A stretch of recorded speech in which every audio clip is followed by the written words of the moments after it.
দুটো নাও।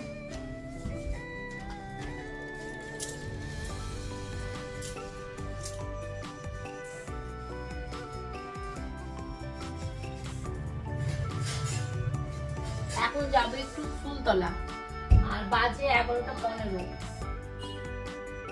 জানি না মাছ পাবো কিনা, তো বর বললো যে মাংস নিয়ে এসো, ও মাংস খাবে। আর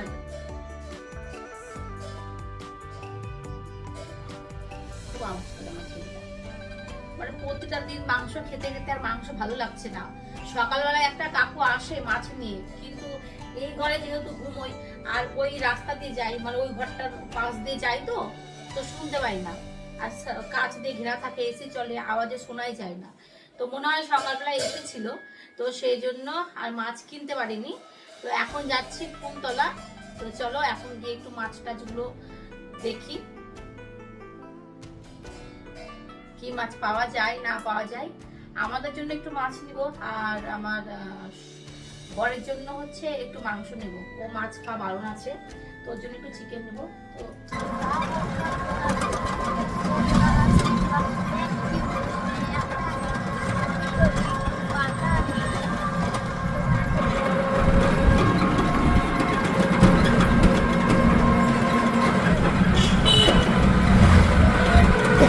তো নিয়ে চলে এসেছি, আর ফুলতলার থেকে নিয়েছি এই যে কাতলা মাছ। আমি আর আমার শ্বশুর খাবো এটা। আমার ছেলের জন্য হচ্ছে পমফ্রেট মাছ, আর হচ্ছে এখানে বরের জন্য হচ্ছে চিকেন। মানে একজন এক রকমের খাওয়া দাওয়া হচ্ছে। আর আরেকটা কথা বলি, এই চিকেনটা হচ্ছে, এই চিকেনের মধ্যে কিন্তু কোনো অয়েল দিইনি। তো এটা বরের জন্য তেল ছাড়া খেতে হবে। ওর কিছুই দিইনি, শুধু মাংস ধুয়ে এর মধ্যে কুচনো পেঁয়াজ আর মশলা যেগুলো লাগে আমি সেইগুলোই দিয়েছি। এর মধ্যে কোনো তেল নেই, দেখেছো।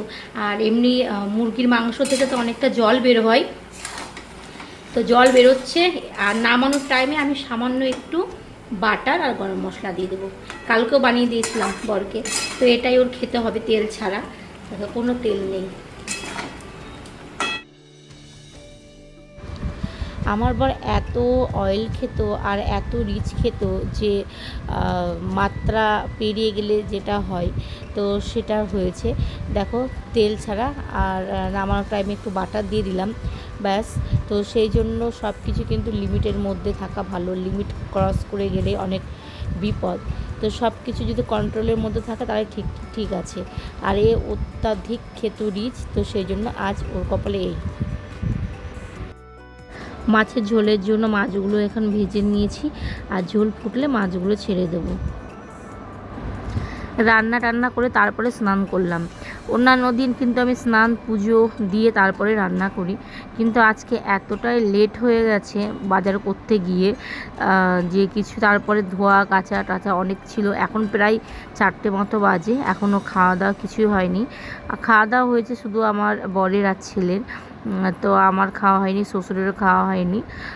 শ্বশুর তো অনেক লেট করে দোকান থেকে আসে। তো এখনও পুজো দিব, পুজো দিয়ে তারপরে খেতে খেতে প্রায় 4:30 বাজবে। তো এর নাম হচ্ছে সংসার। সন্ধ্যার সময় আমি আর মৌ যাচ্ছি একটু পার্লারে। আজ যাব কাল যাব করে না আর হচ্ছেই না যাওয়া।